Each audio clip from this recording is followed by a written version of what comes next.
You know, when people talk about love bombing, it's easy to think of it as just someone being really nice at the beginning of a relationship. But it's so much more calculated and disorienting than that. It's not just affection, it's a full-scale, targeted campaign. Imagine you meet someone new. From the very first moment, it feels like a movie. They're not just interested in you, they're entranced.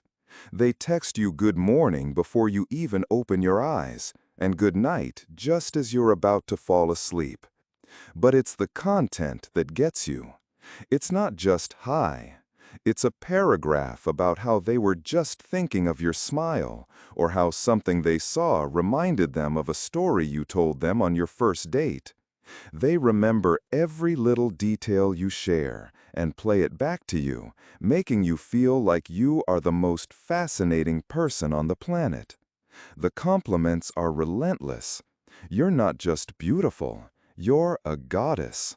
You're not just smart, you're a genius, the most intelligent person they've ever had a real conversation with. They mirror you perfectly, liking all the same obscure bands, authors, and movies you do. It feels like you finally found your soulmate, the missing piece of your puzzle. It's an intoxicating, overwhelming feeling of being seen and adored like never before. Then come the grand gestures. It's lavish gifts you mentioned in passing, surprise weekend trips planned just for you, or introducing you to their friends and family within weeks, declaring to everyone that they've found the one. They talk about the future constantly, where you'll live, what your kids will look like, how you'll grow old together. It's a whirlwind, and it's designed to be. It sweeps you off your feet so fast you don't have time to question if it's real. Any little voice in your head saying, "Isn't this a bit much, a bit soon?" is silenced by the sheer force of their affection. You feel special, chosen. But here's the turn. This intense idealization phase has a hidden purpose. It's not about adoring you. It's about making you dependent on that adoration. It's about conditioning you. The narcissist is building a sky-high pedestal for you, not for you to stand on, but so they have a long way to drop you from later. They are establishing a baseline, a euphoric high of perfect love. And once they feel you're hooked, that you're fully invested and your defenses are down, the switch happens. It might be subtle at first. A text goes unanswered for hours. A compliment is replaced with a backhanded criticism, often disguised as a joke. "I love how you're so confident you can wear anything," even that. Plans become vague, and the constant attention you were showered with is suddenly withdrawn. You feel the shift immediately. The silence is deafening. The lack of praise feels like a punishment. And your first instinct is to panic. What did I do wrong? How do I get back to how things were last week? You start working harder to please them, desperate to get another hit of that initial affection. And just like that, you're caught in their trap. The love bombing was the bait. It created a powerful, addictive memory of a perfect relationship that you will spend months or even years trying to recapture. The narcissist now holds all the power, alternating between crumbs of the old affection and periods of cold devaluation, leaving you in a constant state of confusion, anxiety, and self-doubt. It wasn't love. It was the creation of an addiction, and they are the sole supplier. That's the insidious genius of love bombing. Devaluation. So, you've been on this incredible high. You've been adored, idolized, and made to feel like the center of the universe. The love bombing was intoxicating. But then, almost imperceptibly at first, the climate starts to change. The sun-drenched landscape of the relationship becomes overcast. This is the beginning of devaluation, and it's where the mask truly begins to slip. It doesn't start with a bang. It's more like a slow leak. It begins with little jabs, often disguised as jokes or teasing. You might be at a dinner with friends, telling a story just as you have 100 times before, and they'll laugh and say, "Oh, there you go again with your dramatic stories. It's cute." It sounds like a compliment, but it feels off. It leaves a little sting. Or they'll offer helpful advice that's really a veiled criticism. "You know, I love that dress, but a darker color might be more slimming for you." Suddenly, you're self-conscious about something you felt great in just minutes before. These are the first seeds of doubt they plant.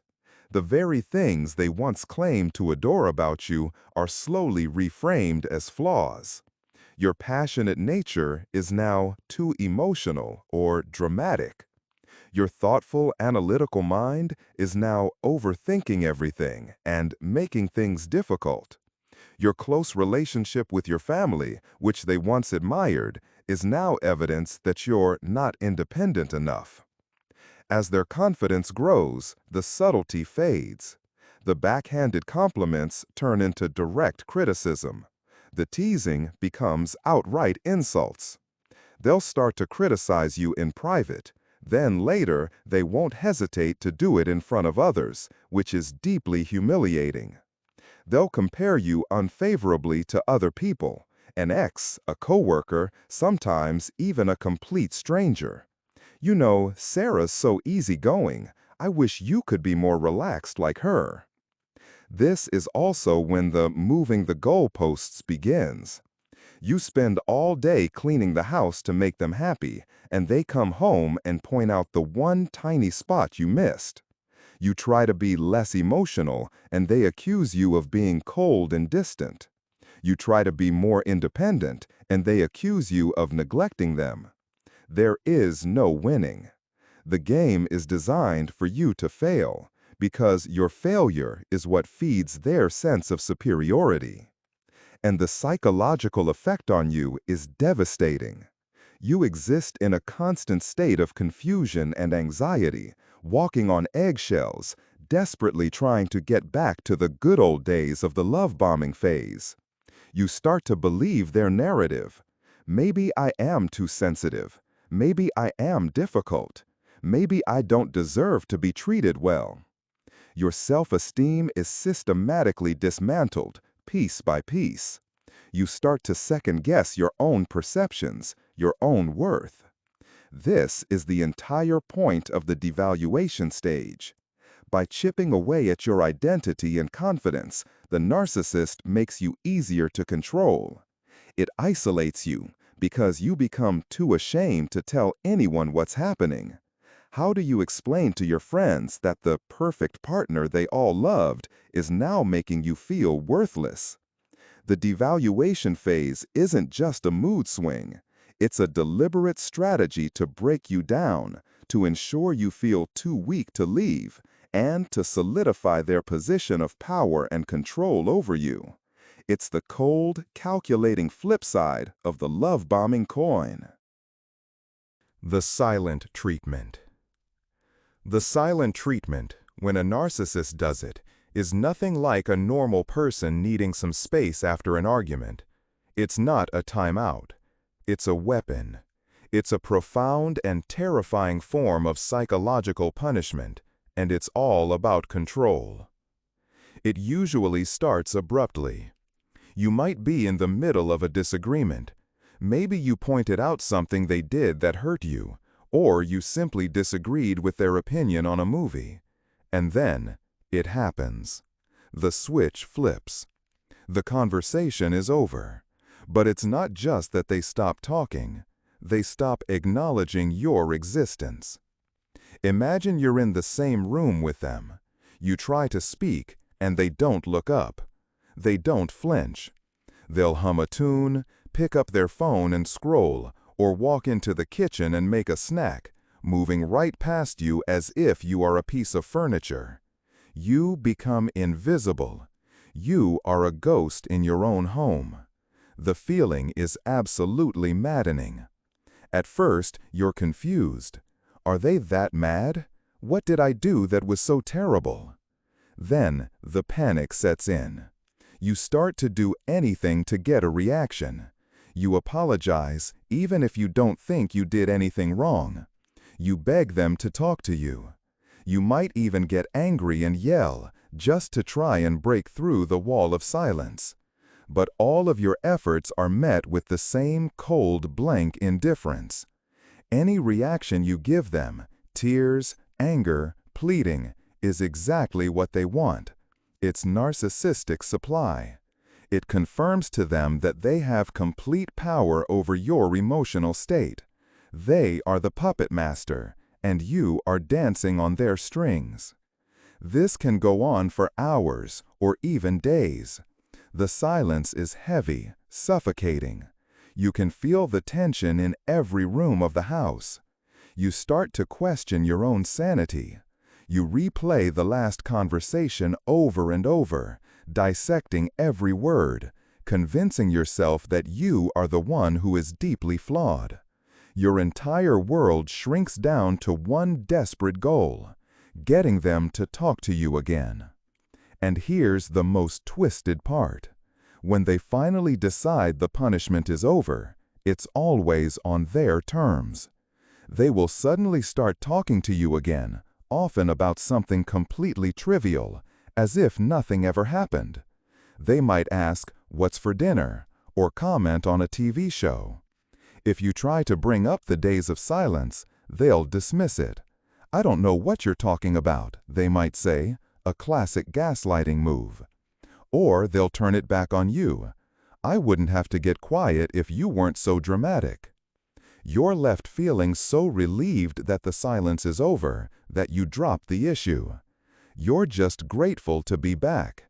And in that moment, you've been trained. The lesson the narcissist teaches with the silent treatment is brutally effective. Your concerns are not valid. If you challenge me or displease me, you will be erased. Your existence is conditional upon my approval. It's a powerful tool to ensure you never cross that line again, and it leaves you feeling profoundly alone and utterly powerless. Triangulation. It's one of the most classic and destabilizing tools in the narcissist's playbook. It's a psychological game designed to make you feel insecure, off balance, and in constant competition for their affection. At its core, triangulation is the act of bringing a third person into the dynamic of your relationship. This isn't just mentioning a friend or coworker in passing.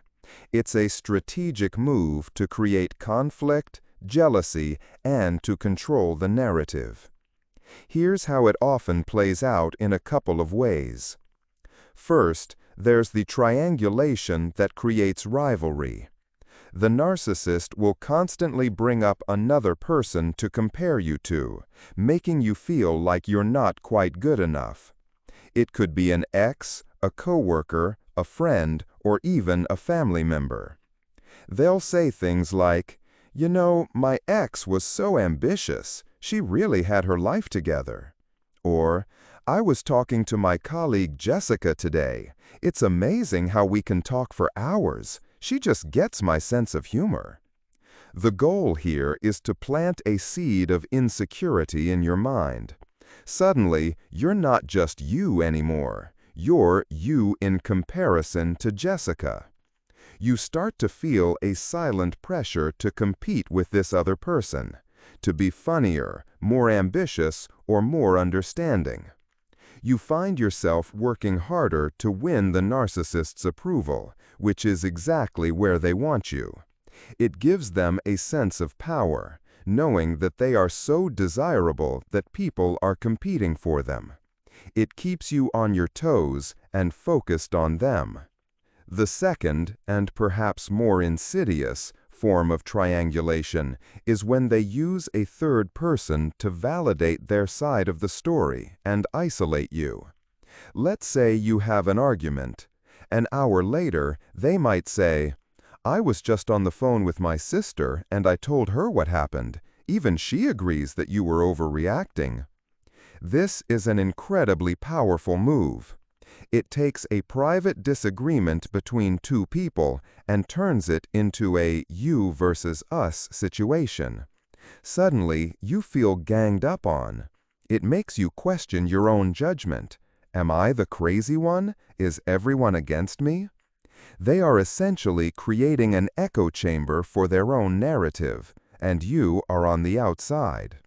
This is how they recruit what people often call flying monkeys, people they use to enforce their reality and help them control you.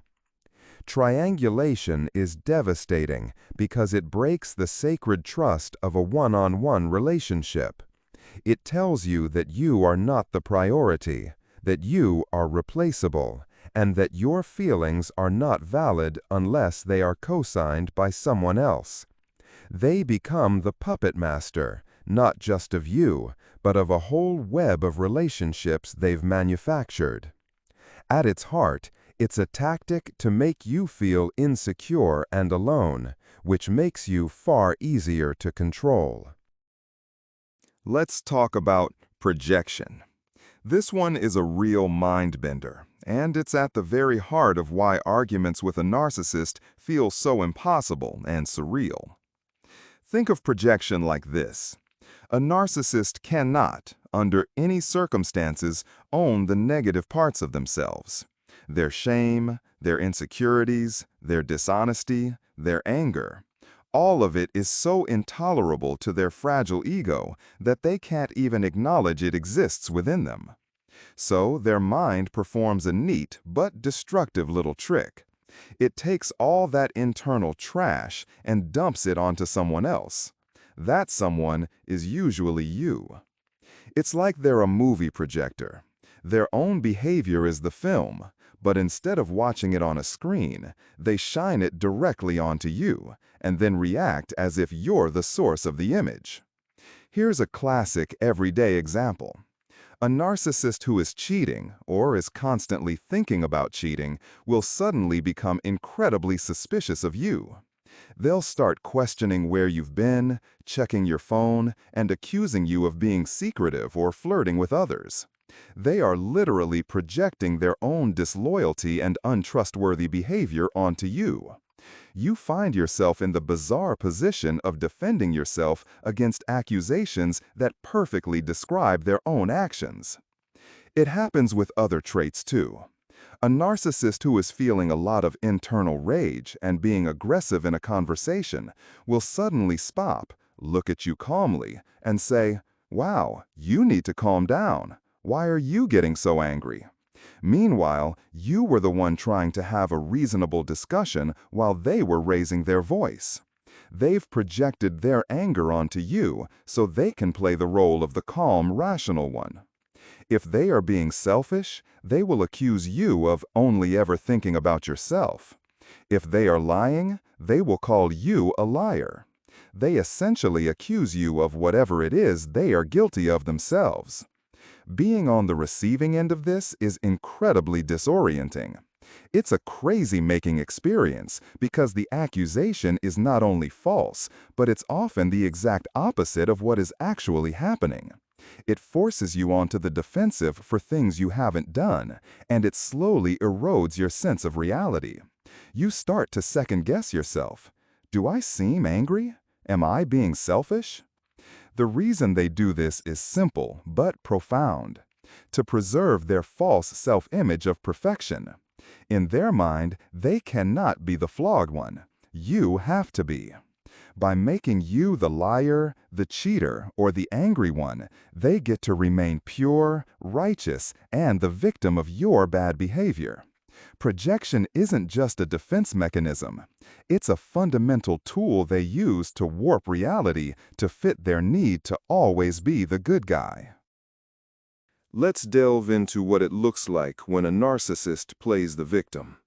It's one of their most powerful and frustrating tactics, designed to completely flip reality on its head. It usually happens the moment you try to hold them accountable for something. You could have concrete, undeniable proof that they did something wrong. They lied, they broke a promise, they were cruel. You approach them calmly, ready to discuss it. But instead of accountability, you get a performance worthy of an Oscar. Suddenly, the person who was clearly the aggressor transforms into the one who has been deeply wronged. Their posture changes. They might sigh heavily, look down with a pained expression, or their voice might take on a weak, wounded tone. This is where they expertly shift the focus from their behavior to your attack on them. They'll say things that are designed to make you feel like a cruel bully. For example, you say, "I'm hurt that you lied to me about where you were last night." Instead of addressing the lie, they'll respond with, "I can never do anything right, can I? It's just constant criticism. After everything I do for this family, you always find a way to attack me." Do you see the switch? The conversation is no longer about their lie. It's now about how demanding and ungrateful you are. They are also masters at bringing up their own past traumas, real or exaggerated, to garner sympathy and make you feel guilty. You might be trying to talk about how they insulted your friend, and they'll counter with, "You know, I had a difficult childhood. I'm just very sensitive to conflict because of how my father used to yell at me." It's a strategic move to make you feel like a monster for bringing up your feelings, because you are now triggering their deep-seated wounds. This tactic is especially powerful when they use it with others. They will go to friends, family, or even your children and present a carefully edited version of events where they are the long-suffering martyr. They'll talk about how hard they try, how much they sacrifice, and how difficult and unreasonable you are. They paint a picture of themselves as the patient, loving partner, enduring your constant negativity. This isolates the true victim, who now looks like the aggressor to the outside world. Being on the receiving end of this is emotionally exhausting. You start a conversation with a valid grievance, and you end it by apologizing to them and comforting them. It's crazy-making. The core purpose of playing the victim is to evade all responsibility. By positioning themselves as the one who is hurt, they not only escape blame, but also successfully manipulate you into feeling guilty. It's a powerful tool to shut down communication and train you not to voice your needs or complaints in the future. Let's break down emotional blackmail. It's a very direct and potent form of manipulation, and it's one of the narcissist's favorite ways to get what they want. It's essentially the art of holding your emotions hostage. At its core, emotional blackmail follows a simple but brutal formula. If you don't do what I want, I will make you suffer. The suffering isn't physical, it's emotional. They threaten you with punishment in the form of anger, silence, or, most powerfully, the withdrawal of their love and affection. At its core, emotional blackmail follows a simple but brutal formula. If you don't do what I want, I will make you suffer. The suffering isn't physical, it's emotional. They threaten you with punishment in the form of anger, silence, or, most powerfully, the withdrawal of their love and affection. A really good way to understand it is through the acronym FOG, which stands for fear, obligation, and guilt. The emotional blackmailer will wrap you in this dense fog so you can no longer see your own needs and desires and feel you have no choice but to comply. Here's how it plays out. First, they use fear. This is the most direct threat.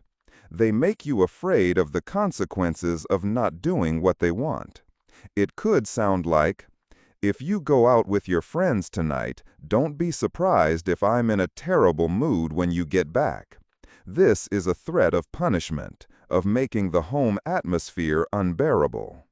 Or the big one, if you can't support me on this, then I don't see how we can have a future together. This directly threatens the relationship itself. It makes you feel that your love and security are conditional upon your total compliance. Next, they use obligation. They make you feel like you owe them. This tactic preys on your sense of duty and fairness. You'll hear things like, "After everything I've sacrificed for you, the least you could do is..."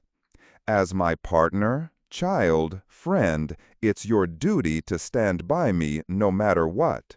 They frame their demand not as a request, but as a mandatory part of your role in their life. Resisting makes you feel like you are failing as a partner, a son, or a friend. It makes you feel like you are a bad person for even wanting to say no. And finally, they use guilt. This is perhaps the most powerful tool in their arsenal. They make you directly responsible for their feelings and well-being. This is where it gets really dark. The ultimate example is the threat of self-harm. "If you ever leave me, I can't live without you. I don't know what I'd do to myself." This is a horrific burden to place on someone, making them feel that another person's life is in their hands. A less extreme but still potent version is, "I see. Well, you go ahead and take that job in another city. I'll just be here, all alone. But don't worry about me. I want you to be happy." The passive-aggressive guilt is laid on so thickly, it's suffocating. When you're caught in this cycle, it feels like there are no good choices. You are constantly put in a position where you have to sacrifice your own happiness, boundaries, and desires just to keep the peace and prevent an emotional catastrophe. Emotional blackmail isn't a negotiation. It's a demand with an emotional gun to your head.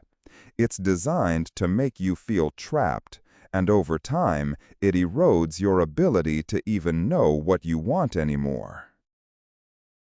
Guilt tripping.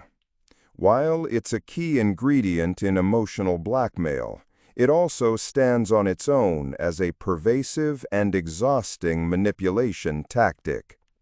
If emotional blackmail is a direct threat, guilt tripping is more like a constant, low-humming poison in the air.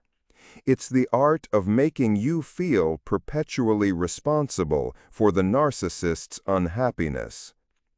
Guilt tripping is rarely a direct accusation. It's much more passive-aggressive and subtle than that. It works by implying your selfishness or thoughtlessness rather than stating it outright. The goal is to make you feel guilty so that you change your behavior on your own accord. Here's the classic playbook. One of the most common forms is playing the martyr. Imagine you're about to go out with friends. You're excited. You tell the narcissist, and they respond with a heavy sigh and say, "Oh, you go have fun. Don't worry about me. I'll just stay here by myself, again. Someone has to do the chores." The words say, "Go have fun," but the subtext is screaming, "You are a selfish, bad person for leaving me here to suffer while you enjoy yourself." Instantly, your excitement is gone, replaced by a wave of guilt. Another common tactic is highlighting their own sacrifices to make you feel indebted. You might hear things like, "I remember working double shifts just so we could afford that vacation for you, but I guess you're too busy to help me with this one small thing." It connects a past good deed to a present request, making you feel like an ungrateful jerk if you say no. They are also masters at making you feel responsible for their emotional state. Let's say they're in a bad mood and you ask what's wrong. They might say, "Nothing." But then later, after you try to start a pleasant conversation, they'll snap. "I was actually starting to feel better until you brought that up." This teaches you a dangerous lesson. You are responsible for their feelings, and you'd better be careful what you say or do, or you'll be blamed for their unhappiness. The impact of constant guilt tripping is that it puts you in a perpetual state of debt. You feel like you always owe them something. You find yourself walking on eggshells, constantly trying to anticipate what might trigger a guilt trip. You start doing things not because you want to, but to avoid the inevitable performance of their disappointment. It's different from a healthy person expressing their feelings. A healthy person might say, "I felt sad that we didn't get to talk last night." A guilt tripper says, "I guess you were just too busy with more important things to talk to me last night." The first is about their feelings. The second is a judgment on your character. Isolation. This tactic is one of the most strategic and devastating things a narcissist does, and you're right to see how it can be linked with other tactics, like guilt tripping. It's the slow and methodical process of cutting you off from your support system until the narcissist is the only voice you hear. It rarely starts with a direct command, like "you're not allowed to see your friends anymore." It's far more subtle than that, like a slow poison. At first, they just make it unpleasant for you to be around other people. Let's say you have plans to go out with your friends. Right before you're about to leave, the narcissist will pick a fight over something small. You end up leaving the house feeling upset, angry, and distracted. When you get to your friends, you're not really present. You can't enjoy yourself. After this happens a few times, going out starts to feel more stressful than fun, so you begin to do it less. Another way they do it is by sowing seeds of doubt about the people you love. They'll make subtle comments after you get off the phone with your family or see a friend. "Your sister seems to enjoy drama, doesn't she? I'm just worried she's a bad influence. It's interesting how your friend Mark never asks about me. It feels like he doesn't support our relationship. Your mom is so critical. I feel like I can't be myself around her. I'm only trying to protect you."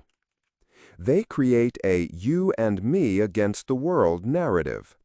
They make you feel like they are the only person who truly understands and protects you, while your friends and family are somehow flawed, jealous, or a threat to your relationship. They might also use guilt. For example, if you have plans, they might suddenly feel sick or have a terrible day, saying things like, "I know you wanted to go out, but I was really hoping we could just spend time together. I really need you tonight." You're then put in the position of choosing between your friend and your needy partner. If you choose your friend, you're made to feel guilty and selfish. Over time, the effect is profound. Your world gets smaller and smaller.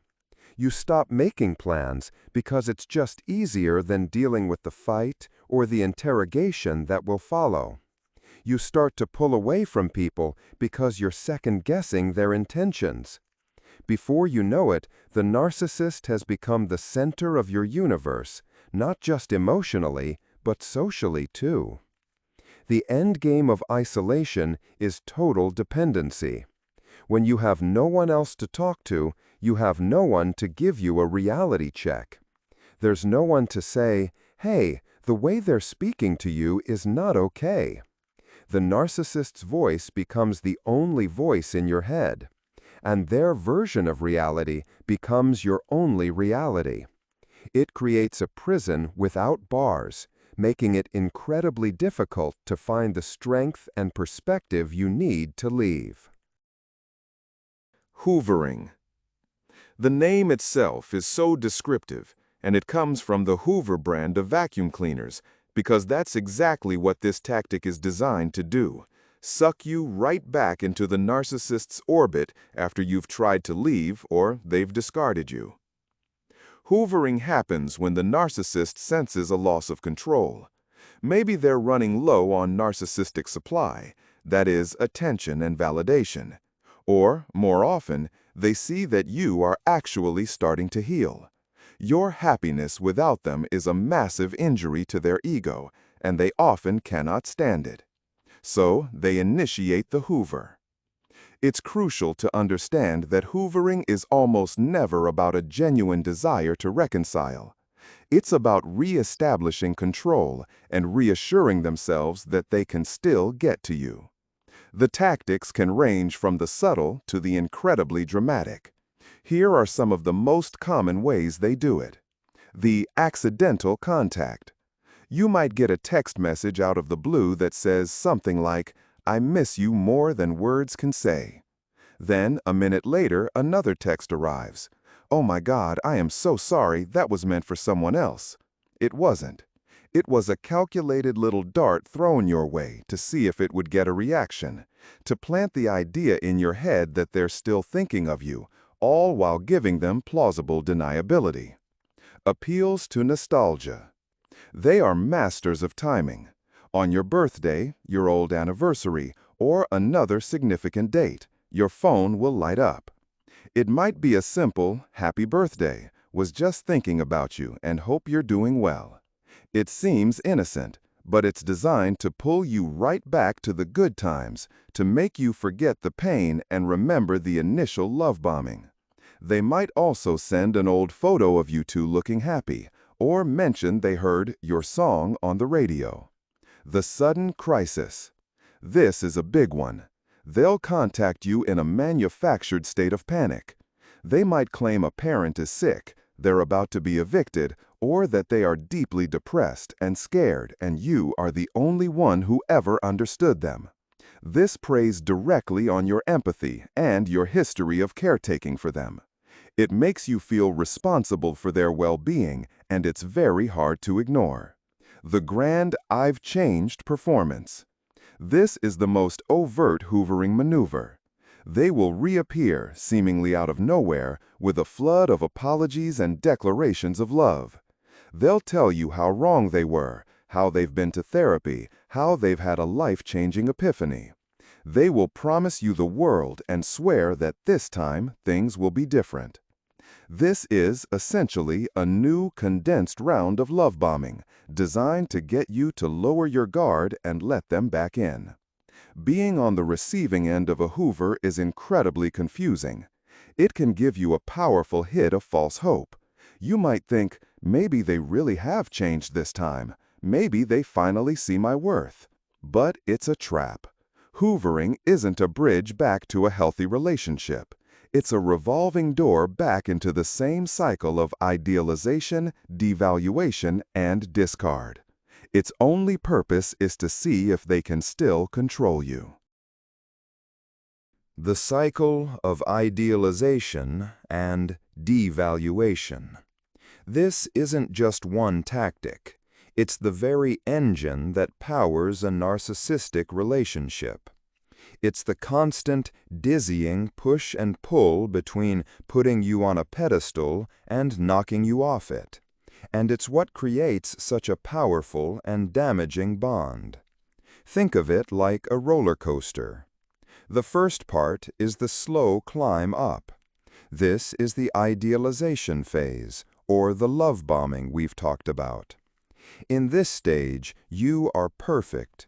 You are the most beautiful, intelligent, and fascinating person they have ever met. They shower you with attention, affection, and praise. They mirror you so perfectly that you feel like you found your soulmate. This phase is intense, euphoric, and builds a powerful foundation of attachment. They are essentially creating a golden age of the relationship, a perfect memory that you will desperately cling to later.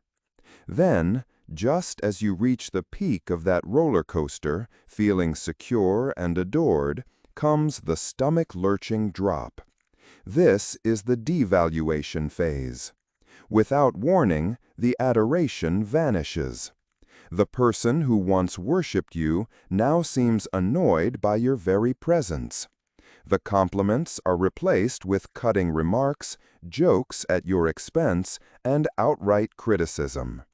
The things they once claimed to love about you, your laugh, your passion, your friends, are now framed as irritating flaws. You're left in a state of complete shock. What happened? What did I do wrong? Just last week, they said they couldn't live without me. Your natural instinct is to try and fix it, to figure out what you did to cause this shift and work tirelessly to get back to the good person you were during the idealization phase. And this is the core of the manipulation. The constant switching between these two extremes creates a powerful psychological phenomenon known as intermittent reinforcement. It's the same principle that makes slot machines so addictive. You don't get a reward every time you pull the lever, but the memory of the jackpot keeps you playing. The narcissist gives you just enough crumbs of the old affection, a sudden compliment, a brief return to their charming self, to keep you hooked and full of hope. This cycle does profound damage to your sense of self. Your self-worth becomes completely tied to how the narcissist is treating you that day. During the idealization moments, you feel on top of the world. During the devaluation, you feel worthless. You lose your own internal sense of stability and start to believe that you are only as good as their last compliment or criticism. This constant roller coaster keeps you perpetually off balance, anxious, and focused on them. You're so busy trying to please them and win back their approval that you don't have the space to question the health of the relationship itself. It's a masterful, albeit often subconscious, strategy for maintaining control and creating an addiction that is incredibly difficult to break. Unfair comparisons. This tactic is a slow, insidious way of eroding someone's self-worth. It's not about healthy admiration for others. It's about constantly holding up a mirror to you that reflects someone else, making you feel like you never quite measure up. It's a really insidious game. The narcissist creates a league table in their mind, and you are always being ranked against others, and almost always coming up short. Here's how it typically sounds. The comparisons can be with anyone. The Phantom X. This is the most common and probably the most painful. They'll drop comments like, "You know, my ex was so easygoing. We never fought like this." Or, "John was so good at managing his money. He was always planning for the future." This X is transformed into a flawless saint. The cruel part is, you have no way of knowing if any of it is true. You're being compared not to a real person, but to the narcissist's idealized memory, which is an impossible standard to meet. The impressive friend or colleague. They'll talk admiringly about someone else's qualities, with the clear subtext being that you lack them. "I was talking to my friend Chloe, and she's just so disciplined with her fitness routine. It's really inspiring." This isn't just an observation. It's a thinly veiled criticism of your own lifestyle. It's designed to make you feel lazy or undisciplined. A family member. My sister keeps her house absolutely spotless. It just shows how much she cares about her home. This kind of comment isn't about their sister. It's about making you feel inadequate about your own home or level of care. The effect of this is that you start to feel like you're in a constant, unspoken competition that you never signed up for. It breeds insecurity and anxiety. You start to second-guess your own qualities. You might have thought you were a good cook, but now you worry you're not as good as their mother. You might have been confident in your career, but now you feel you're not as ambitious as their star colleague. It chips away at you. Your confidence is slowly eroded, not by direct insults, but by the implication that you are perpetually second best. And that is the entire point. The goal is to devalue you and keep you in a state of uncertainty, always striving for their approval. By making you feel inadequate, they maintain a position of power and control. They get to be the judge, the one who sets the standards. And because the standards are always based on an idealized version of someone else, it's a competition you are guaranteed to lose, which keeps you right where they want you, feeling lucky to have them at all. The sabotage of special occasions. This is one of the cruelest and most predictable games in the narcissist's playbook. And for those who have lived through it, it's a pattern you can almost set your watch by. It's your birthday, an anniversary, Christmas, or maybe you just got a big promotion at work. It's a day that's supposed to be about you, your celebration, your joy. But as the day approaches, you don't feel excitement. You feel a growing sense of dread, because you've learned from experience that something is about to go wrong. This isn't a coincidence. It's a deliberate, if sometimes subconscious, strategy to ensure the spotlight never stays on you for too long. The playbook for this is surprisingly consistent. Here are the most common ways they do it. The preemptive fight. A day or two before the special event, they will pick a massive fight over something completely insignificant. Maybe you didn't load the dishwasher the right way, or they'll twist a comment you made into a grave insult. The goal is to ensure that the special day is spent in a cloud of tense silence, with you walking on eggshells and trying to apologize for something you didn't even do. The celebration is dead on arrival. The sudden sullen mood. On the morning of the event, they become a black hole of misery. They are quiet, withdrawn, and sighing heavily. When you and everyone else inevitably ask, "What's wrong?" they'll reply with a martyred, "Nothing, it's fine, just enjoy your day." But of course, no one can. Their mood sucks all the oxygen out of the room, and the entire focus shifts from celebrating you to managing their mysterious sadness. The convenient illness or crisis. Just as you're about to head out for your birthday dinner, or as guests are about to arrive, they suddenly develop a splitting headache, a terrible stomachache, or a wave of overwhelming anxiety.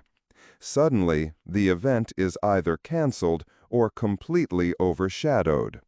You're no longer the birthday girl or boy. You're the nurse and caretaker. The public spectacle. If they can't prevent the event from happening, they will ruin it from the inside.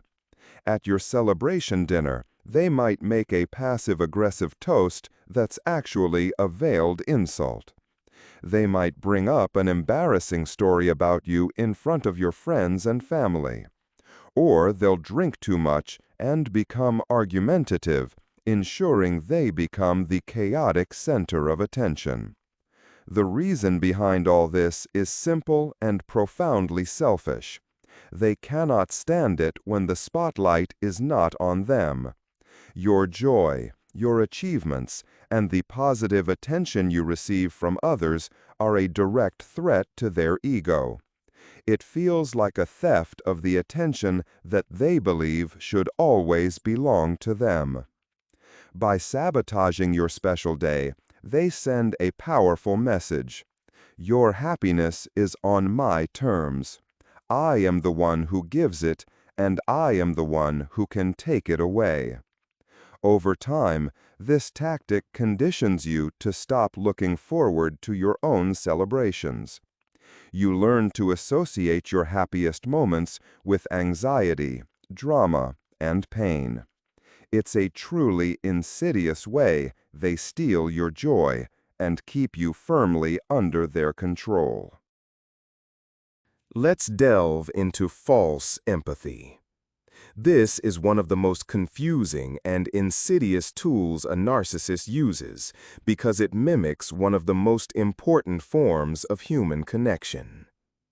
Think of the narcissist as a method actor. They have spent their entire lives observing how people behave and have learned the script of empathy perfectly.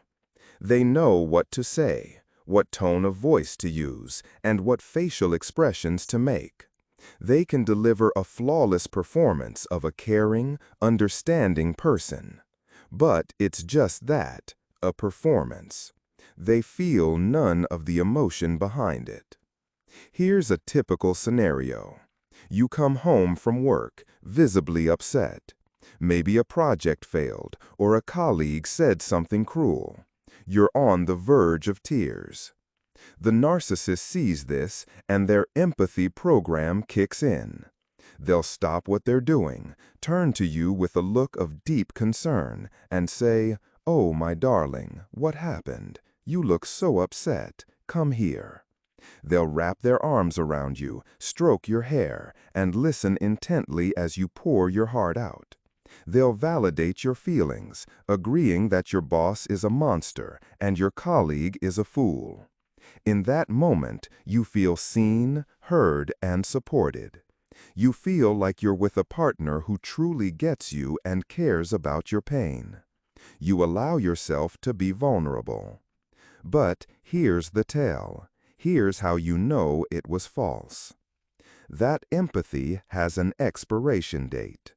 The moment it is no longer useful to them, it vanishes. There are a couple of ways this happens.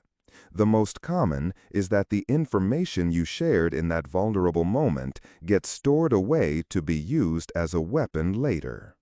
A week later, you might be in an argument about something completely unrelated, and they'll throw your own words back at you with a cruel twist.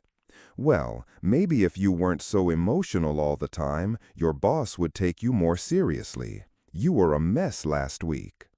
The safe space they created for you is revealed to be an interrogation room. They weren't comforting you, they were gathering intelligence on your weaknesses.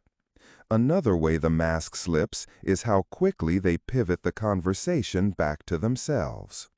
They might offer you a few minutes of comfort, and then, once you've calmed down, they'll say, "I'm just so glad you're feeling better. I get so stressed out when you're upset. It really ruins my evening." Suddenly, your pain is not about you. It's about the inconvenience of its effect on them. The purpose of false empathy is not to connect with you. It's to control you. It's a tool to disarm you, to gain your trust, and to get you to reveal your vulnerabilities. It's a way to keep you bonded to them by giving you just enough of what looks like love to make you forget the cruelty. It's a performance, And once the curtain falls, you're left with the cold reality of their indifference. The withholding of affection and intimacy. This is a really cruel and silent form of warfare in a relationship, and it's all about power and punishment. Imagine the beginning of the relationship, during the love-bombing phase. The affection was likely overwhelming. There were constant touches, hugs, kisses, and a deep sense of emotional and physical intimacy. You felt desired, wanted, and deeply connected. The narcissist establishes this as the baseline. They show you what their affection feels like, so you know exactly what you're missing when they decide to take it away. And then the switch flips. It often happens as a punishment for some perceived slight. Maybe you disagreed with them, spent time with friends they don't approve of, or failed to meet one of their unspoken expectations. The warmth vanishes and is replaced by a block of ice. Here's what it feels like. You might reach out to hold their hand, and they'll pull away stiffly, or just let their hand lie there, cold and unresponsive. You go to kiss them, and they turn their head so you get their cheek. In bed, where you once felt so close, there is now a physical, tangible distance. They might literally turn their back to you all night, every night. The message is crystal clear. You are being shut out. It's not just physical either. The emotional intimacy disappears too. The deep conversations, the inside jokes, the shared moments of vulnerability, all gone. Conversations become purely transactional, about who's picking up the groceries or paying a bill. When you try to connect on a deeper level, you're met with one-word answers, a shrug, or the glow of their phone screen as they ignore you. And, of course, there's the withholding of sex. Intimacy becomes a tool, a reward for good behavior. It's dangled like a carrot. If you do everything they want, if you're obedient and don't cause any trouble, then maybe they'll grant you intimacy. This is incredibly demeaning. It turns what should be a mutual expression of connection into a performance review. It makes you feel unattractive, unwanted, and desperate. If you confront them about this coldness, they will almost always deny it, adding a layer of gaslighting. They'll say, "I'm just tired," or "You're being so needy," or "Not everything is about sex." They make you feel like the problem is your need for affection, not their decision to withhold it. The goal of this tactic is to create a deep sense of insecurity and desperation in you. By becoming the sole gatekeeper of warmth and affection, they force you into a position of begging for scraps of love. You start to modify your behavior, walking on eggshells and silencing your own needs, all in the desperate hope that they might finally reach out and touch you again. It's a powerful way to assert dominance and control, leaving you feeling profoundly lonely and starved for a connection that they only offer on their terms. Let's talk about gaslighting. It's one of the most well-known narcissistic tactics, and for good reason. It's a sinister form of psychological manipulation designed to make you question your own sanity, your memory, and your perception of reality.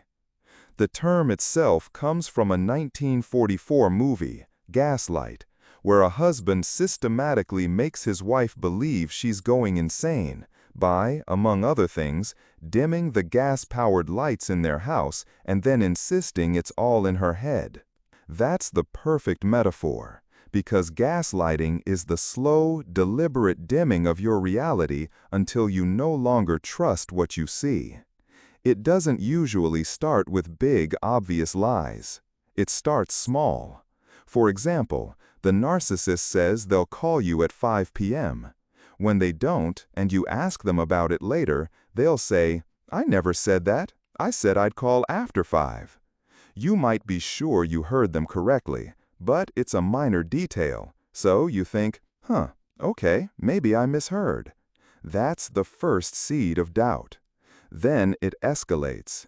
They'll do or say something hurtful. Later, when you bring it up, they'll look at you with a blank, innocent expression and say, "That never happened. You're making things up." Or, "I would never say something like that. You must be remembering it wrong." They say it with such conviction that you start to genuinely question your own memory. Your brain starts to short-circuit. Could I really have imagined a whole conversation? The most brazen form of gaslighting is when they deny something even when you have proof. You could have a text message from them with a cruel comment. You show them the message, and they will look you right in the eye and say, "I was obviously joking. You have no sense of humor." Or, "You're taking that completely out of context to make me look bad." They will deny objective reality, forcing you to choose between the evidence of your own eyes and their confident, unwavering denial. They also use gaslighting to invalidate your feelings. When you get upset by their behavior, they don't address what they did. They attack your reaction. You'll hear, "You're being way too sensitive. You're overreacting. You're just being emotional." This frames your valid emotional response as the problem, not their behavior. It teaches you that your feelings are wrong and cannot be trusted. Over time, the effect of constant gaslighting is devastating. You start to constantly second-guess yourself. You apologize for everything. You begin to believe that you are too sensitive, that you do have a bad memory, that you might actually be crazy. You lose trust in your own intuition, which is your most basic tool for navigating the world. The ultimate goal of gaslighting is to erode your sense of reality so completely that you become dependent on the narcissist to tell you what's real. When you can no longer trust your own mind, you have no choice but to trust theirs, and that gives them absolute control. Let's get into plausible deniability.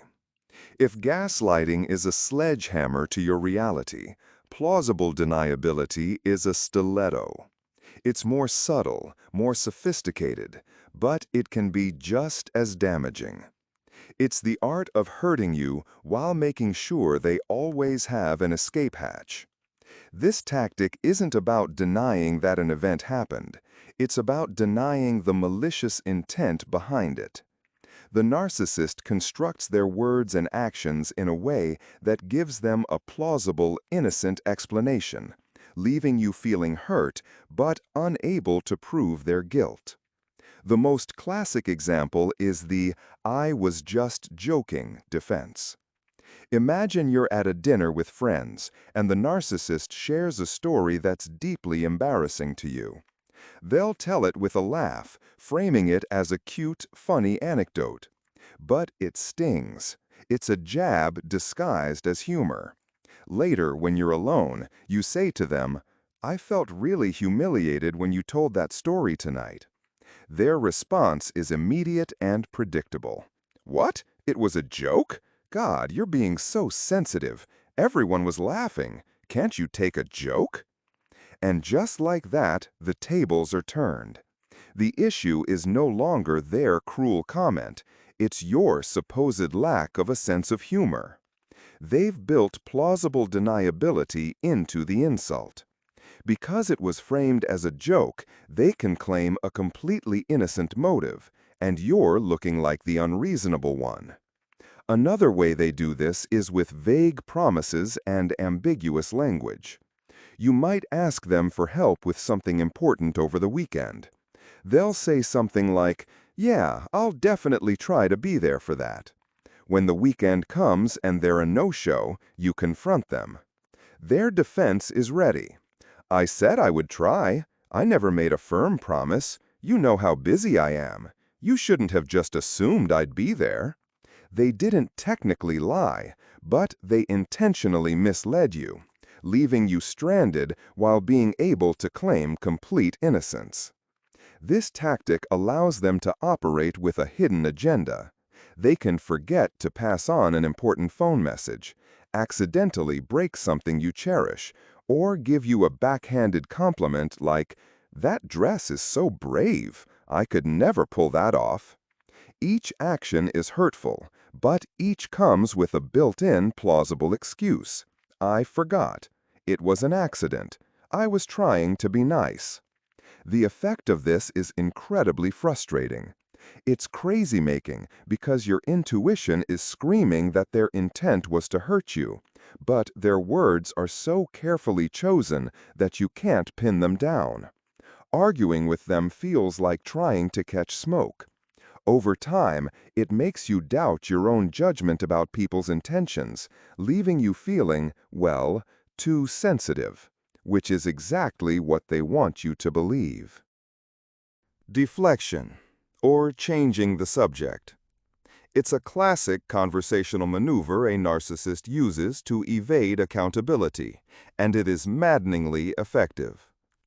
Imagine you're trying to have a serious conversation with someone, but they're playing conversational dodgeball. You serve up a direct, valid point about their behavior, and just before it can land, they expertly dodge it and hurl a completely different ball back at your head. That's deflection. Let me set the scene for you. You need to talk to them about something important. Let's say you've noticed they've been distant and cold all week. You finally find a moment and say, "Hey, I've been feeling a bit disconnected from you lately. It seems like you're upset with me. Is everything okay?" A healthy partner would engage with that. They might agree, disagree, or explain their feelings. The narcissist does something else entirely. Instead of addressing your feeling of disconnection, they deflect. They might say, "You think I'm distant? What about you last month when you were so stressed about work? I barely saw you then, but I didn't complain about it." This is a classic whataboutism. The focus is instantly shifted from their current behavior to a past action of yours. Or they might deflect by attacking you. "You know, this is the problem. You're always needing reassurance. Why are you so insecure?" And just like that, the conversation is no longer about their coldness. It's about your supposed insecurity. You're now on the defensive, trying to justify your own character. Another common one is to pivot to a completely unrelated issue. "I can't believe you're bringing this up now, when I'm so stressed about my mom's health." This makes you feel like a terrible, selfish person for having needs at an inappropriate time, even though any time is deemed inappropriate. The goal of deflection is simple: to get out of the hot seat. It's an immediate escape from any conversation that involves responsibility or criticism. They are refusing to be held accountable, and by changing the subject, they regain control of the narrative. The impact on you is profound frustration. You can never, ever resolve an issue. Every attempt to have a meaningful discussion about a problem is derailed. Your valid points and feelings are left hanging in the air, completely unaddressed. Over time, you learn that there's no point in even trying to bring something up, because the conversation will be twisted and turned until you're dizzy. It makes you feel completely unheard and powerless. Let's break down minimization. This tactic is a close cousin to gaslighting, but with a slightly different flavor. While gaslighting tells you it didn't happen, minimization tells you it happened, but it wasn't a big deal. It's the art of shrinking your valued feelings down until they seem insignificant and absurd. Think of it like the narcissist has an emotional shrink ray. You come to them with a legitimate hurt, a big, valid feeling, and they point this ray at it and zap it until it's a tiny, ridiculous-looking thing. Then they look at you and wonder why you're making such a fuss over something so small. Here's how it plays out in real life. Let's say the narcissist does something that genuinely hurts you. For example, they make a promise to be there for an important event, and they show up 2 hours late, having clearly forgotten and not bothered to call. You feel let down and disrespected. When you finally talk to them about it, you say, "I was really hurt that you were so late tonight. It felt like you didn't care." Instead of apologizing for their behavior, they minimize it. They'll say, "I was only a little late. What's the big deal? Come on, I'm here now, aren't I? You need to lighten up. So I was late. It's not the end of the world. You're being so dramatic." They don't deny the action. They admit they were late, but they completely dismiss the impact it had on you.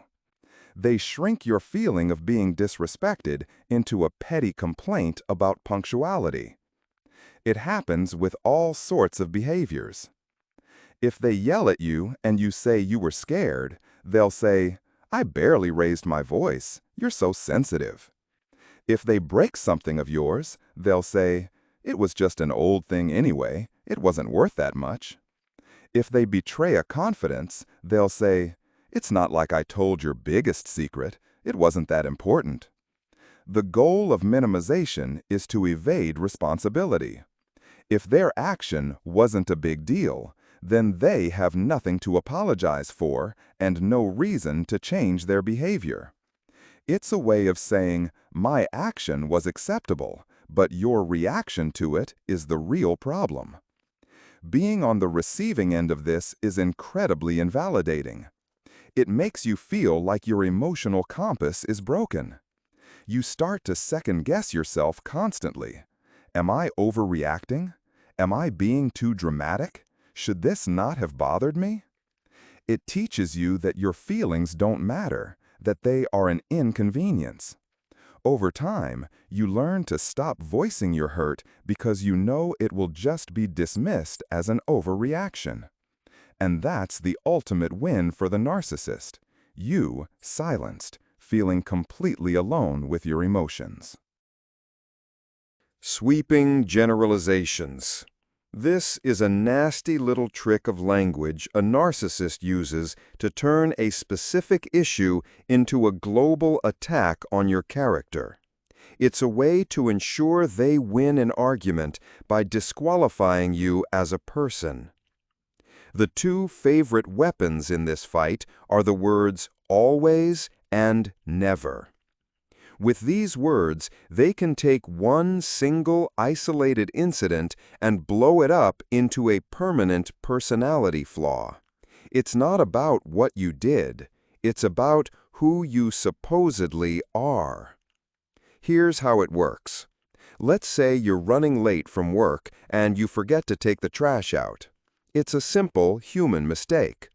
A normal conversation might be, "Hey, you forgot the trash. Can you grab it?" But with a narcissist, it becomes a character assassination. They'll say, "You always forget. I have to do everything around here. You never think about anyone but yourself. I can never rely on you for anything." See what happened?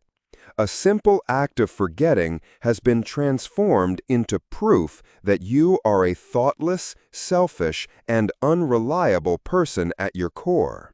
You're no longer a person who made a mistake. You are the mistake.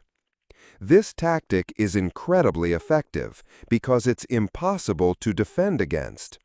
When they say, "You always do this," your logical brain wants to provide counter-evidence. You'll say, "That's not true. I took the trash out on Monday and Wednesday, and I remembered to pick up your dry cleaning yesterday." But it doesn't matter. You could present a notarized list of every helpful thing you've ever done, and it wouldn't make a difference. The goal of a sweeping generalization isn't to be accurate. The goal is to hurt you and to make you feel fundamentally flawed. They are not interested in facts. They are interested in painting you as the problem. It happens in all kinds of situations. If you disagree with them on one point, you always have to argue. If you are too tired for intimacy one night, you never want me anymore. If you make one financial misstep, you are always irresponsible with money. The impact of this is incredibly demoralizing. It makes you feel that none of your good deeds or efforts are ever noticed or acknowledged. The slate is never wiped clean. Every mistake is added to a running list of evidence they use to prove your inadequacy. You start to feel defined not by the sum of your actions, but only by your worst moments, which is a heavy and unfair burden to carry. Moving the goalposts. This one is specifically designed to make you feel like you're in a game you can never win, because the rules are constantly changing. It's a way for the narcissist to ensure you are always striving for their approval, but never, ever reaching it. The name for this tactic is a perfect metaphor from sports. Imagine you're a kicker in a football game. You line up the kick, you kick it perfectly, and just as the ball is about to sail through the uprights for a score, someone runs onto the field, picks up the goalposts, and moves them 20 yards back. You did everything right, but you still failed. That's exactly what this feels like. Here's a classic everyday example. The narcissist says to you, "I'm just so stressed out because the house is always a mess. If you could just take responsibility for cleaning the kitchen every day, it would make a huge difference and I could finally relax." This is the goalpost. It's a clear, defined task. So you accept the challenge. Every single day, you scrub the kitchen until it's spotless. You do the dishes, wipe the counters, sweep the floor. You feel proud of your effort, and you expect them to finally be happy. Then they come home. They walk into the pristine kitchen, glance around, and instead of the praise you expect, they move the goalposts. They'll say, "Well, the kitchen looks okay, I guess, but you didn't do it the way I like it." "Okay, the kitchen is clean, but now it just makes the rest of the house look dirtier. What about the living room?" "It took you a long time to do this. I could have done it in half the time." And just like that, your success is completely invalidated. The initial requirement, just clean the kitchen, was met. But it wasn't enough. A new condition was added at the last second. This happens with everything: money, career goals, personal habits. "If you could just get that promotion, our money worries would be over." You get the promotion. "Well, it's not as big of a raise as I thought it would be. Now you need to work on getting a better bonus." "I just wish you were more fit." You start going to the gym. "Well, fitness is one thing, but you're not eating healthy enough." The ultimate goal here is to keep you in a state of perpetual striving. By ensuring you can never quite succeed, the narcissist maintains their position of superiority. They get to be the judge who is never satisfied, and you are the performer who is always auditioning for their approval. It also means they never have to deliver on any promises they might have made that were conditional on your success. Being on the receiving end of this is incredibly exhausting and demoralizing. It creates a deep sense of hopelessness. You start to feel like, why even bother trying? It's never going to be good enough. And that's the point. It crushes your motivation and makes you feel like a constant failure, even when you're doing everything you were asked to do. Let's get into pathological lying. This isn't your average, everyday lying to get out of trouble or spare someone's feelings. This is on a completely different level.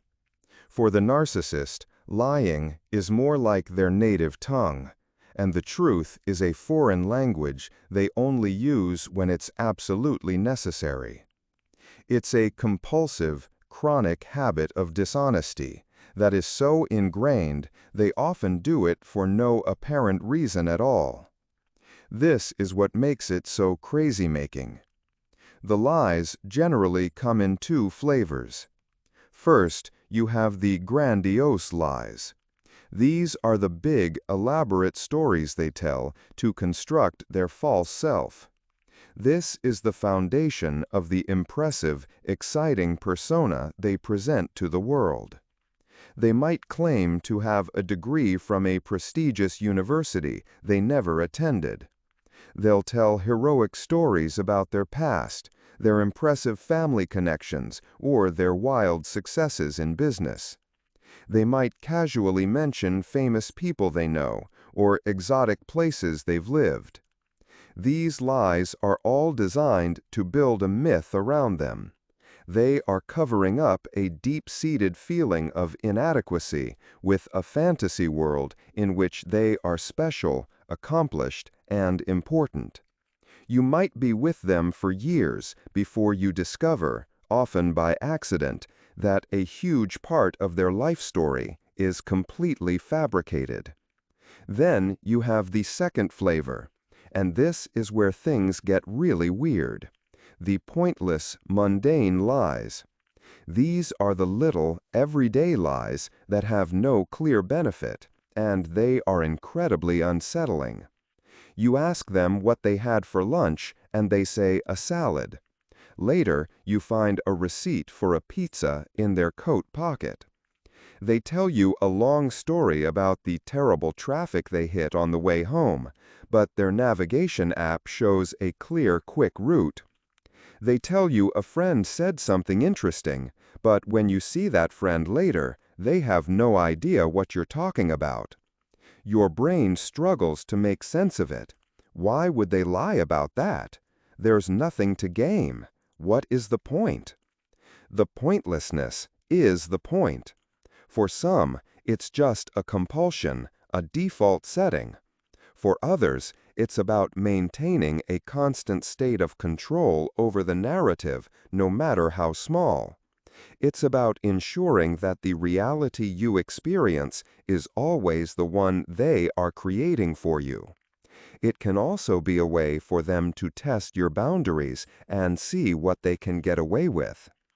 Living with a pathological liar is like living in a hall of mirrors.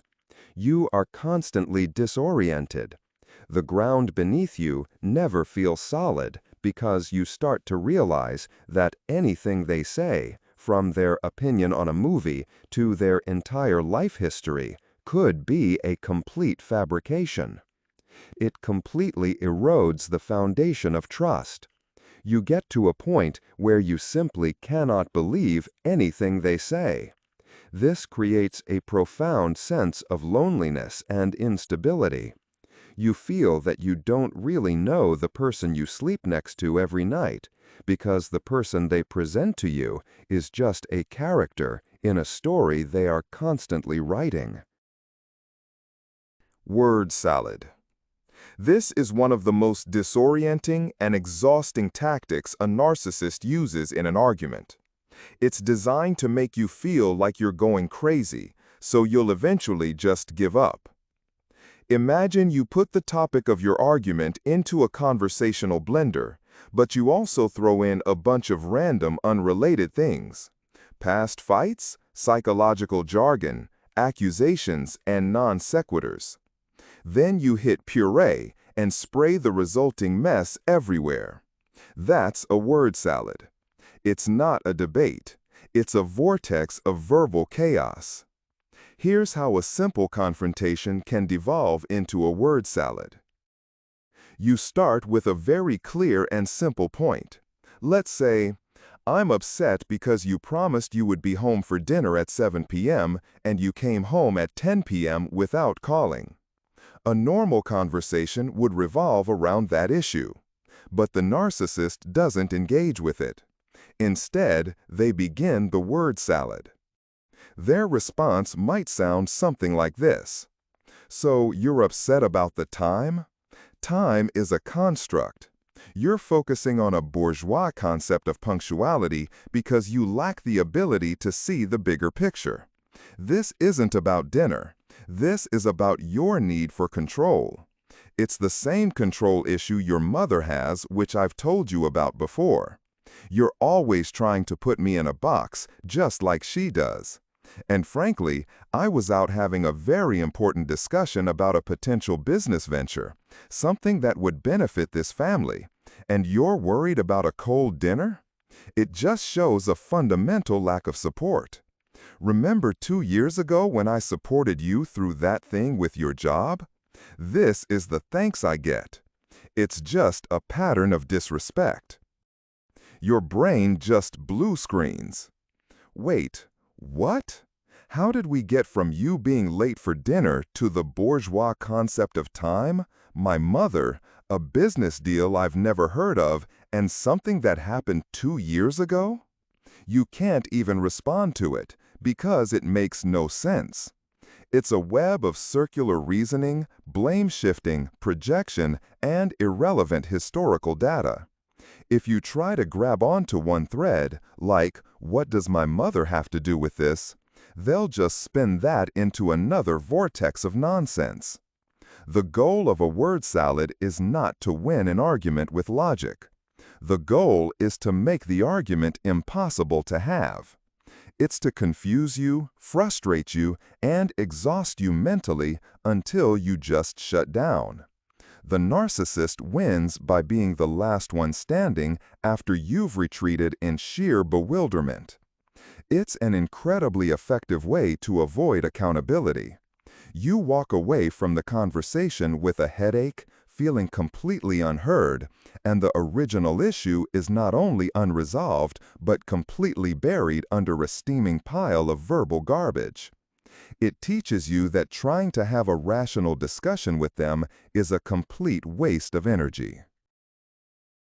Selective amnesia. This one is particularly infuriating because it's so slippery and so difficult to argue with. It's the narcissist's magical ability to forget their own bad behavior while possessing a razor-sharp memory for every single mistake you've ever made. Think of the narcissist's memory not as a recording of events, but as a highly curated museum of their own greatness. In this museum, there are glowing exhibits dedicated to all their achievements and sacrifices. There is also a vast, high-definition archive of every single one of your flaws and missteps. What you will not find, however, is any record of their own wrongdoing. That part of the museum is permanently closed for renovation. The hard drive of their own mistakes gets conveniently wiped clean. Here's how it plays out in a conversation. Let's say you need to talk to them about a promise they broke. You approach them and say, "Hey, we need to talk. You promised me last week that you would have that important conversation with your mother about our holiday plans." A normal person might say, "Oh, you're right, I'm sorry, I forgot," and then take responsibility. The narcissist, however, activates their selective amnesia. They'll look at you with a genuinely blank or confused expression and say, "I said that? I have absolutely no recollection of that conversation. Are you sure? I think I would remember making a promise like that. My week has been so crazy, it must have slipped my mind. I vaguely remember talking about it, but I definitely didn't promise anything." And just like that, the conversation is no longer about their failure to act. It's now a debate about whether the promise ever existed. You're left holding the bag for an agreement that has been erased from their official record.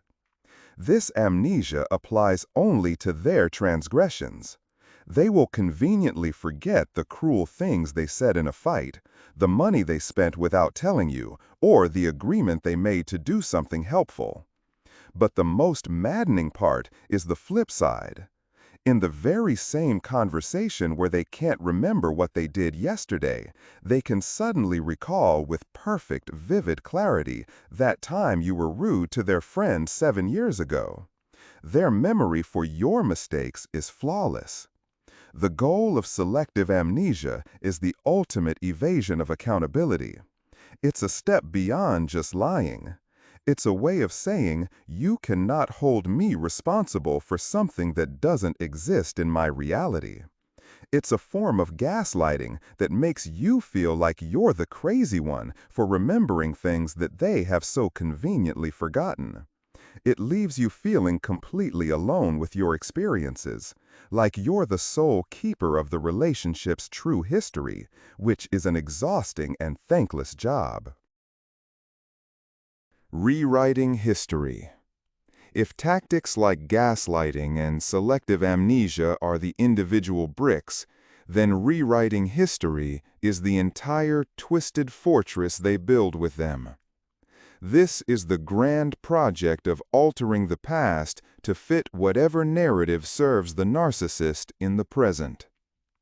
Think of the narcissist as the director and editor of their own life story. They are constantly in the editing room, reshooting scenes, changing the dialogue, and recasting the roles to make sure they always come out as the hero or the noble victim. This isn't just about forgetting a single bad event. This is about changing the entire theme and plot of your shared past. Here are a few ways they do it. Flipping the roles. This is the most common and most painful. Let's say you were in a relationship where they were controlling, critical, and emotionally abusive. After it ends, you will hear their version of the story. In this new version, they were the long-suffering one, patiently enduring your emotional instability and irrational demands.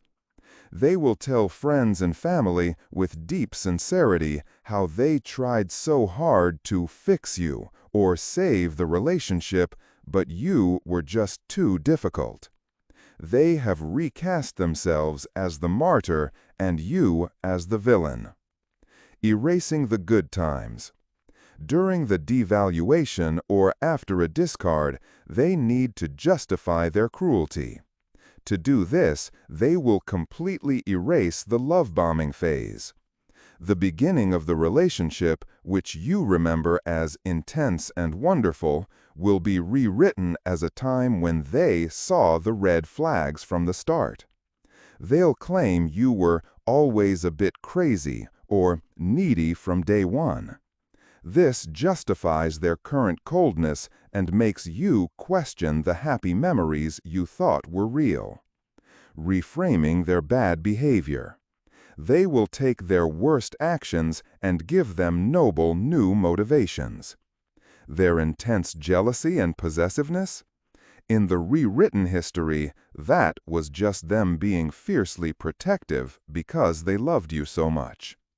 Their silent treatments and rages? That was them being forced to shut down because of your constant drama. An affair they had? That was a desperate cry for help because you were emotionally neglecting them. They repeat these revised histories with such conviction that they often come to believe them as the absolute truth. It becomes their official story.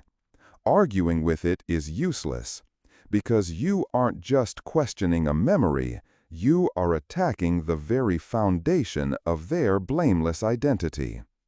The goal of rewriting history is to create a past that they can live with, one that is completely scrubbed of their own shame, accountability, and wrongdoing. It allows them to preserve their fantasy of being a good person who is simply misunderstood or victimized by others.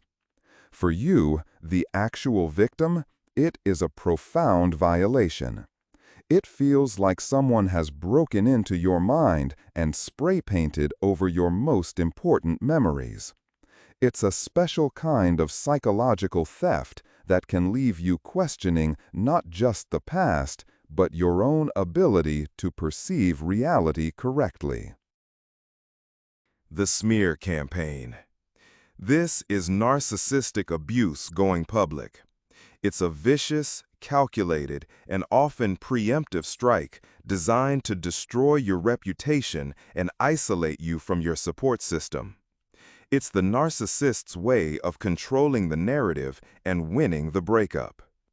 This usually happens right as a relationship is ending or immediately after you've left. The narcissist knows what they've done. They know you have a story to tell, and their biggest fear is being exposed for who they truly are. So, before you have a chance to even process what happened, they go on the offensive. They get to the witnesses first and poison the well. Here's how they do it. They don't go to your friends and family and say, "I'm going to tell you some lies about Sarah now." They are far more subtle and manipulative than that. They approach your loved ones, mutual friends, your family, your colleagues, with a performance of deep hurt and concern. They'll call a mutual friend, their voice heavy with sadness, and say something like, "Hey, listen, I'm going through something really difficult. Jane and I broke up. I honestly don't want to get into it because I don't want to speak badly of her, but I'm really worried about her. Her behavior has become so erratic lately. The anger, the accusations, it just wasn't healthy. I had to get out for my own sanity." They play the victim masterfully. They will take all of their own abusive behaviors, the yelling, the controlling, the lying, and project them onto you. They will twist your reactions to their abuse and present them as your unprovoked actions. Your crying spells because of their cruelty, that becomes emotional instability. The time you finally got angry and yelled back at them, that becomes your terrifying temper. Your desire for space after a fight, that becomes you being cold, distant, and withholding. They are framing the narrative. So now, when you, the actual victim, finally get the strength to reach out to that same friend for support, you're met with a strange coldness. Your friend is listening to your story, but they're filtering it through the lens the narcissist already created. They're thinking, "This is exactly what he said would happen. She does sound a little unhinged." And suddenly, you are not believed. The very people you thought would be your staunchest allies are looking at you with suspicion. It is a profound and devastating secondary betrayal. The goal of a smear campaign is threefold. First, to punish you for leaving them. Second, to isolate you so you feel completely alone and are easier to control or even hoover back in later. And third, to discredit you so that if you ever speak the truth about their abuse, no one will believe you. It's a special kind of hell. It feels like the abuse is continuing long after the relationship is over, and it forces you to not only heal from the narcissist, but also defend your own character from a web of lies they have expertly woven. Future faking. This is one of the most powerful and seductive tactics the narcissist uses, and it's all about selling you a dream they have no intention of delivering. It's the ultimate dangling carrot. Think of the narcissist as a master salesperson, and the product they're selling is a beautiful, custom-made future with you. The sales pitch is incredible, but the product doesn't actually exist. This tactic is most potent at the very beginning of a relationship, during the love bombing phase. They don't just say they like you.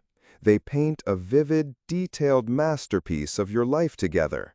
They'll talk about the little house with the blue shutters you'll buy together in the countryside, the golden retriever you'll get, just like the one you always wanted as a kid, that specific trip to Italy next summer, where you'll rent a scooter and explore the vineyards of Tuscany.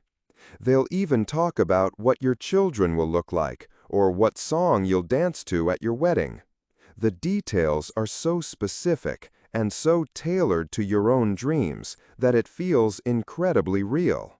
It creates an instant, powerful bond.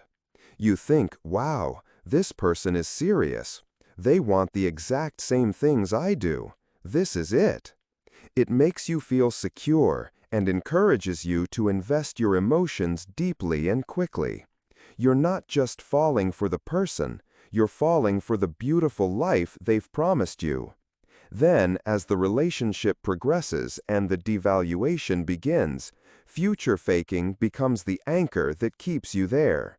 When you're unhappy with their behavior, their coldness, their criticism, and you think about leaving, they'll pull out the future card.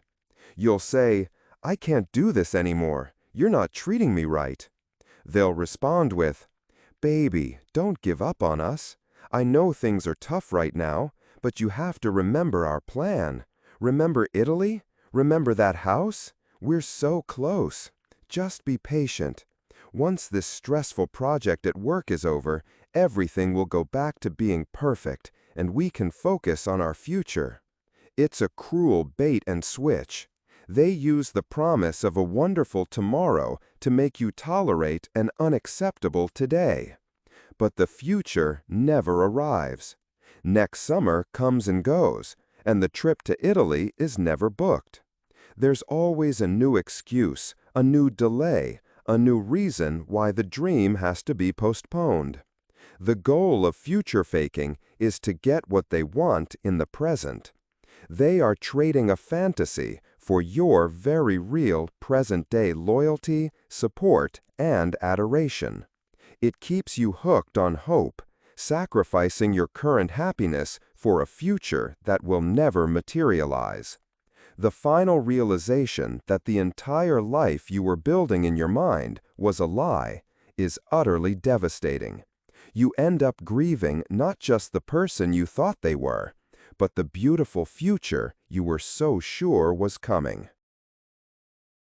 Let's talk about punishing positive behavior. This is one of the most confusing and heartbreaking tactics in the narcissist's arsenal, because it goes against everything we believe a loving relationship should be. In a healthy partnership, your partner is your biggest cheerleader. With a narcissist, your success is often treated as a personal threat. Welcome to the upside-down logic of the narcissist, where your wins are punished. Here's how it works. You accomplish something wonderful. You get a promotion at work. You receive a compliment from someone you admire. You start a new hobby that brings you joy. Or you simply have a fantastic, happy night out with your friends. You come home buzzing with positive energy, eager to share your good news or your happiness with your partner. Instead of being met with excitement and celebration, you are met with a wall of negativity. The punishment can take many forms. The sullen mood. This is the most common. You walk in the door glowing, and they are suddenly quiet, morose, and withdrawn. They might give you one-word answers or just grunt in response to your story. They suck all the joy and energy out of the room, and your happy moment is instantly extinguished. Minimization. They will immediately downplay your achievement. You say, "I got the promotion." They'll respond with a flat, "Oh, that's nice. Does it come with more money?" And if you say yes, they'll say, "Well, after taxes, it's probably not that much." They will find any way to shrink your accomplishment down to nothing. Making it about them. You tell them about your great night out with friends, and they'll say, "Must be nice. I was just here by myself, cleaning the house." They turn your happiness into an act of personal neglect against them, making you feel guilty for having a good time. Starting a fight. You come home happy, and they will immediately pick a fight about something completely unrelated. This derails your good mood and ensures the focus shifts back to them and their drama. They hijack your moment of joy and make it about them. The question is, why would anyone do this? It seems so counterintuitive. The reason is that in the narcissist's mind, everything is a competition. They operate on a zero-sum basis. Your success is a threat to their dominance. The narcissist needs to be the superior, more successful, special one in the relationship. When you succeed, it challenges their position. Your newfound confidence might mean you need them less, and the thought of you being independent is terrifying to them. They are pathologically envious. They cannot stand to see you happy, especially if that happiness doesn't come directly from them. Your joy highlights their own inner emptiness. They don't know how to create their own happiness, so they resent and try to spoil yours. Your win feels like their loss. The long-term impact of this is incredibly damaging. You learn to dim your own light. You start to downplay your achievements. You might not even share your good news with them anymore, just to avoid their negative reaction. It's a tactic that subtly trains you to stay small, unsuccessful, and dependent, which is right where the narcissist needs you to be to maintain control. Testing boundaries. This is one of the earliest and most fundamental tactics a narcissist uses. It's how they figure out what they can get away with. It's a series of small, calculated experiments to see if you will enforce your own rules. Think of your personal boundaries as a fence around your property. It defines what is yours, where people are welcome, and what is not okay. A healthy person will see the fence, respect it, and maybe knock on the gate if they want to come in. The narcissist sees the fence as a challenge. They will walk its entire perimeter, pushing on it, rattling the gate, looking for loose boards and weak spots. This is boundary testing. It almost always starts in very small, seemingly insignificant ways early in a relationship. They might show up 15 minutes late for a date without apology, just to see if you'll mention it. They might give you a slightly too personal, unsolicited piece of advice on your clothing or hair. They might borrow a small amount of money and forget to pay it back. These things are so small that it often feels awkward or petty to call them out on it. You might think, "It's not a big deal, I'll let it slide." But every time you let something slide, they make a mental note. This part of the fence is weak. I can push here again. As they gain confidence, the tests become more significant. They might start showing up unannounced at your work or when you're out with friends, testing your right to an independent social life. They might look through your phone, and if you object, they'll say, "What's the big deal? I thought we had nothing to hide from each other," turning your right to privacy into a sign of secrecy. They might share a personal story you told them in confidence with others, testing your boundary of trust. When you do push back and say, "Hey, please don't do that, that makes me uncomfortable," their reaction is also a test. They will rarely just say, "Okay, I understand and respect that." Instead, they will use excuses, minimization, or feigned innocence. "I'm so sorry, I wasn't even thinking. It won't happen again." It will. "You're being too sensitive. It wasn't a big deal. I was just trying to be close to you. I guess you don't want that." The goal of all this isn't just to be annoying. It's a reconnaissance mission. They are gathering data. They are assessing your level of self-respect and your willingness to tolerate disrespect. They are figuring out if you are a person who will stand up for yourself or a person who can be easily controlled. The long-term impact is a slow, methodical erosion of your sense of self. It's death by 1,000 cuts. You get so tired of constantly defending your fence that you eventually stop. You learn that your no doesn't really mean no to them. And once they know that, they know they have a clear path to cross any and all of your boundaries whenever they please. Let's delve into veiled intimidation. This is a particularly sinister tactic because it's all about creating an atmosphere of fear without making an overt threat. It's the threat that lives in the white space of a conversation, in the tone of voice, in a look. It's designed to be felt by you, but to be deniable by them. This isn't about the narcissist yelling, "If you do that, I'll hurt you." It's much more subtle and, in some ways, more frightening. It's the art of making you feel scared while making you feel crazy for being scared. Here are a few ways it plays out. The sudden drop in temperature. This is a classic. You might be in the middle of a normal conversation, and you say something they don't like. Maybe you state an intention to do something independently, like see a friend they disapprove of. The whole energy in the room changes. Their voice drops, losing all warmth, and becoming flat, cold, and quiet. They might stop what they're doing, turn to you slowly, and say with a dead-eyed stare, "Is that what you really want to do?"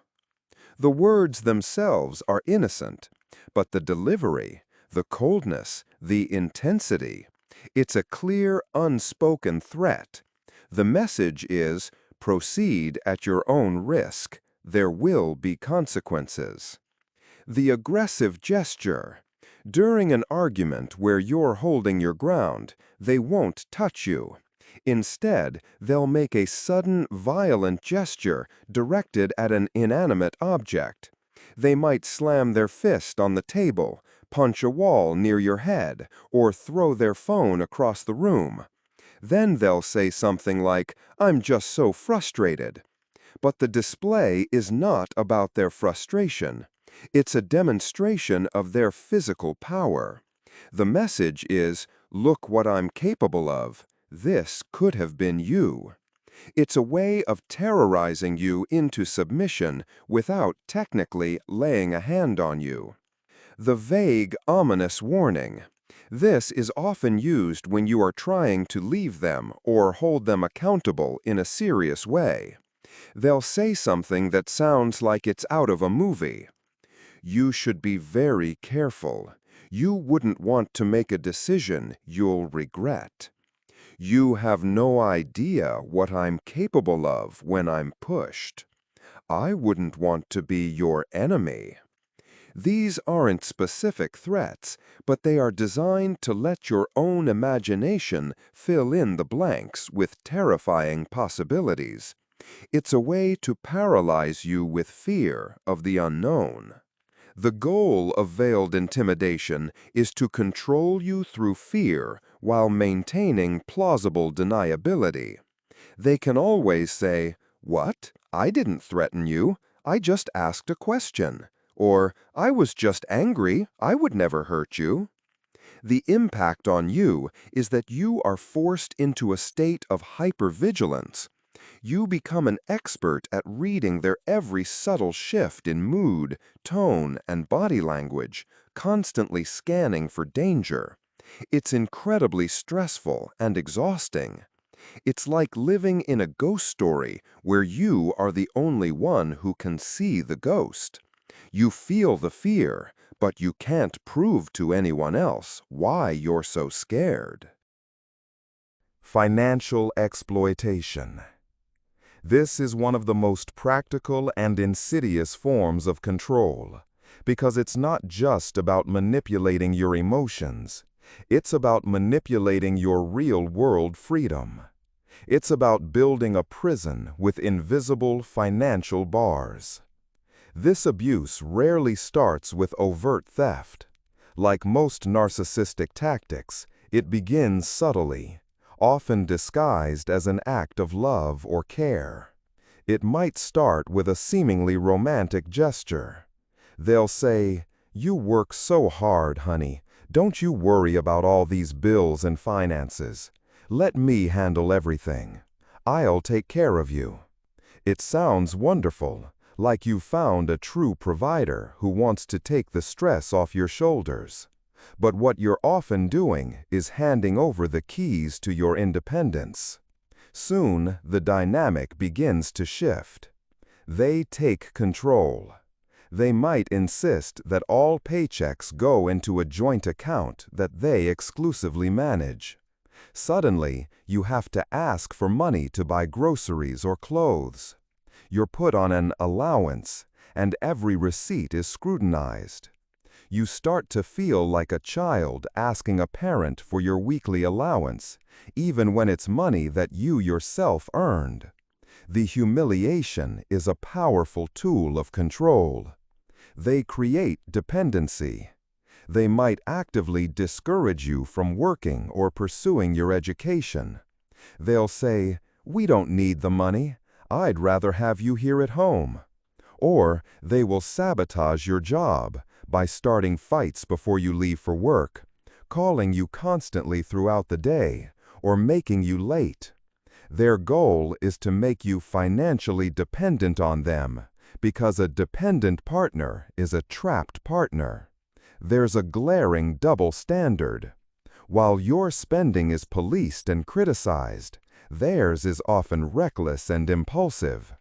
They will buy expensive gadgets, cars, or designer clothes for themselves without discussion, all while telling you that you need to cut back on frivolous expenses like coffee with a friend. They generate debt in your name. This is a particularly sinister move. They might run up huge balances on your credit cards or take out loans in your name, sometimes without your full knowledge or consent. This destroys your credit rating, making it nearly impossible for you to rent an apartment, get a car loan, or be financially independent if you ever try to leave. Financial abuse is not about being bad with money. It's a calculated strategy to dismantle your autonomy. The goal is to make it practically impossible for you to leave. They know that if you have no money, no access to funds, and a ruined credit history, you are trapped. You can't afford a lawyer, a security deposit on a new place, or even the basic necessities to start over. It's a way of ensuring that even if you find the emotional strength to leave, you won't have the financial means to do so. Let's get into power plays. This is a broad category that really gets to the heart of the narcissistic relationship dynamic. It's not about partnership, it's about dominance. Power plays are the specific, deliberate moves the narcissist makes to ensure they always have the upper hand, leaving you feeling one down and off balance. Think of the relationship as a seesaw. In a healthy relationship, partners try to keep it balanced. A narcissist, however, can only feel up when you are down. So they are constantly pushing your side to the ground. These pushes are the power plays. Here are some of the ways they do it. The one-upsmanship game. You can never have a moment of glory that is solely yours. You come home excited because you ran 5 miles. They'll immediately tell you about the time they ran a half marathon. You had a difficult day at work? They'll launch into a story about their day which was infinitely more stressful and important. They cannot allow you to be the center of attention, even for a moment. Your experiences are always minimized to ensure they remain the most impressive or most put-upon person in the room. Controlling the flow of information. They will deliberately withhold key information to keep you out of the loop and dependent. They might forget to tell you that their parents are coming to visit until an hour beforehand, leaving you flustered and unprepared. They might handle all the financial or social planning and only give you information on a need-to-know basis. This makes them the gatekeeper, the one with all the knowledge, which puts them in a position of power. You have to go through them to know what's going on in your own life. Making you wait. This is a subtle but powerful assertion of dominance. They are chronically late for dates, for movies, for dinner. They will let you wait in the car, at a restaurant, or at home. The unspoken message is powerful and clear. My time is more valuable than your time. Your schedule revolves around me, not the other way around. It's a small way of establishing that they are the royalty and you are the one who waits. Forcing you to prove yourself. They will create arbitrary tests of your loyalty or love. They might ask you to cancel long-standing plans with your friends at the last minute to cater to one of their whims. This isn't because they desperately need you. It's to see if you will choose them over others. It's a power play to confirm their position as the #1 priority in your life above all else. The goal of all these power plays is to constantly reinforce the imbalance in the relationship. They need to be the one who knows more, does more, and matters more. To them, equality feels like a loss of power. These constant, low-grade battles for dominance are exhausting. They wear you down and slowly teach you to simply defer to them on everything just to avoid the conflict and the constant feeling of being put in your place. And that's a look at just some of the tactics in the narcissist's playbook. I know that listening to this can be heavy and even triggering. So if you found yourself nodding along, and if many of these behaviors felt painfully familiar, please hear this loud and clear. You are not crazy. You are not too sensitive or making things up. You are a rational person who has been subjected to irrational and manipulative behavior. Recognizing these tactics is the most powerful first step you can take. It's the moment you stop questioning yourself and start seeing the game for what it is. This knowledge is your shield. It's the tool that allows you to detach and begin to heal. Your journey from here is about focusing on you. It's about rebuilding your trust in your own instincts and remembering that you deserve relationships built on respect, not control. Thank you for watching. Be kind to yourself, and know that your story does not end with their abuse. It begins with your recovery.